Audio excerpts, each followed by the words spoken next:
My courtesy and respect to our beautiful professor, Dr. Salome Francistina. Good day, ma'am. To my active and studious classmates, good afternoon.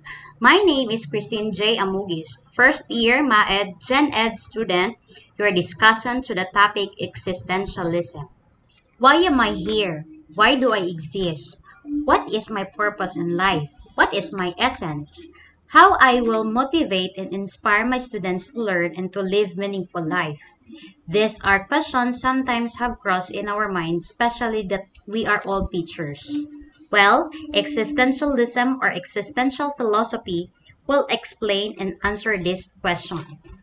Existentialism is ultimately derived from the Latin verb existere, meaning to exist, appear, or emerge. It is a philosophical movement formally initiated by the Danish philosopher Soren Kierkegaard during the second half of the 19th century and was developed and popularized by famous French existentialist Jean-Paul Sartre during the post period. In fact, many scholars lately almost equate term existentialism with the name Sartre. It is important to know that there is no single universally accepted definition of the term existentialism, as many existentialist philosophers view it from different vantage points. As a matter of fact, the famous German existentialist philosopher Martin Heidegger intentionally avoided the use of the term existentialism. Heidegger prefers the term existential philosophy over existentialism. Albert Camus, also a Danish philosopher, had contributed in the field of existentialism. The least that we could understand this philosophical movement is to describe it rather than to define. As we may already know, to define something is to limit something. But since existentialism cannot be limited to one absolute understanding, again, we can only describe it.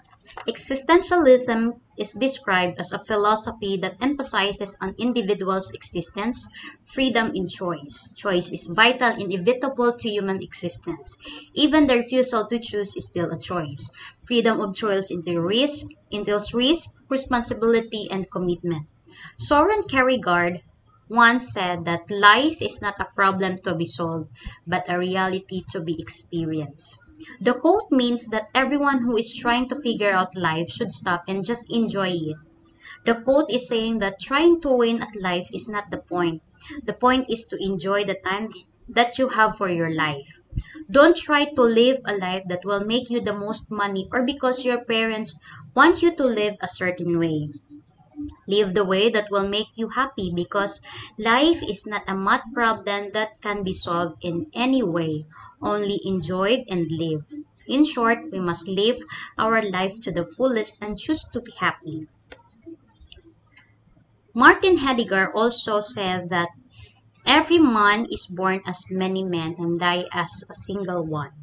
From the moment you are born, you'll start being molded by many.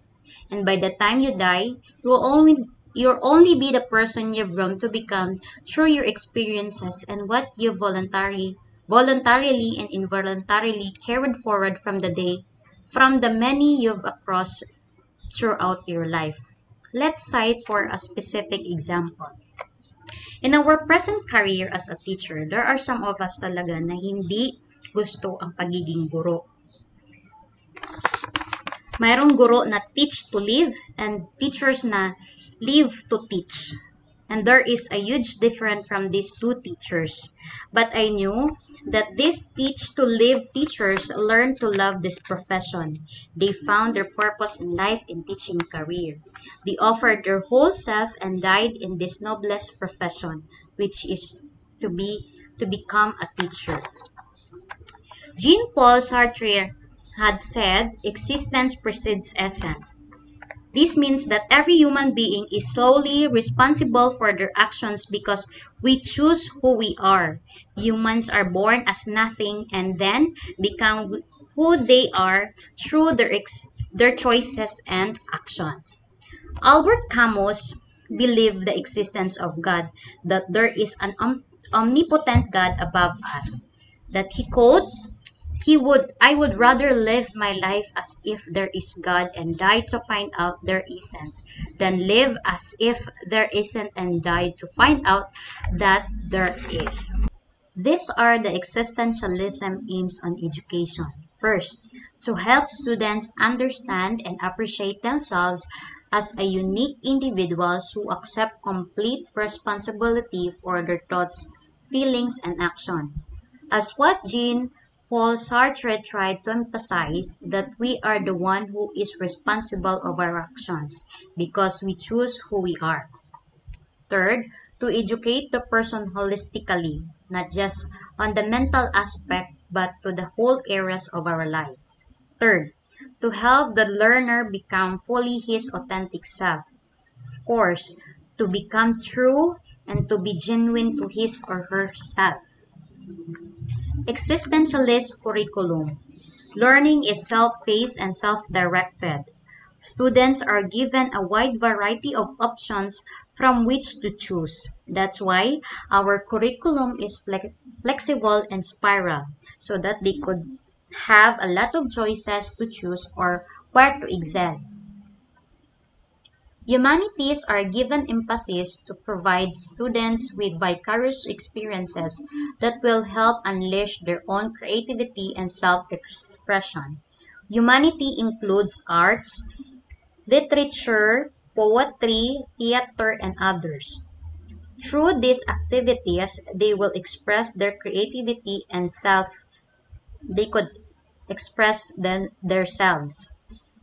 Like, for example, to write a poem, draw a painting, dancing, drama, singing, and others. Methods of teaching in existentialist philosophy.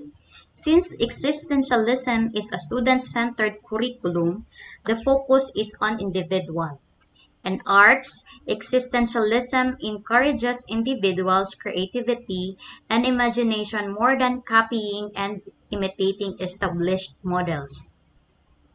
Third, there should be private and open spaces in the classroom to facilitate dialogues, small group discussion, and individualization to express themselves. Teachers are the facilitators, great questioner to solicit ideas from his or her students to let express their thoughts about something. Rules of teachers in existentialist philosophy. To help students define their own essence by exposing them to various paths they take in life. For example, encourage our students to dress up like who they wanted to be in the future.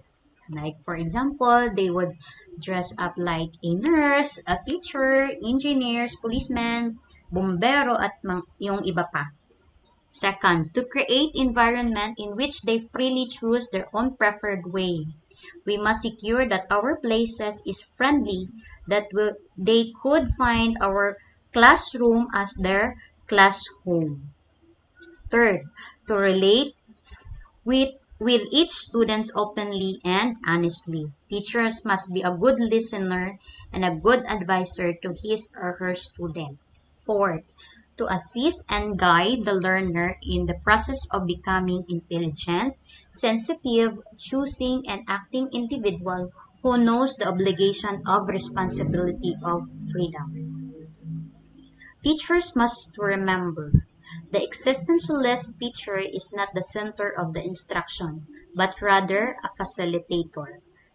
The goal is to help students better understand who they are as individuals. It also means that the students should have a choice in what they learn and that the curriculum needs to be somewhat flexible. Before I end my topic, I will leave this quote to all of us, and I hope we will reflect from this. The essence of life is not being perfect, impressing people, or succeeding at everything. The essence of life is simply making mistakes and learning from them.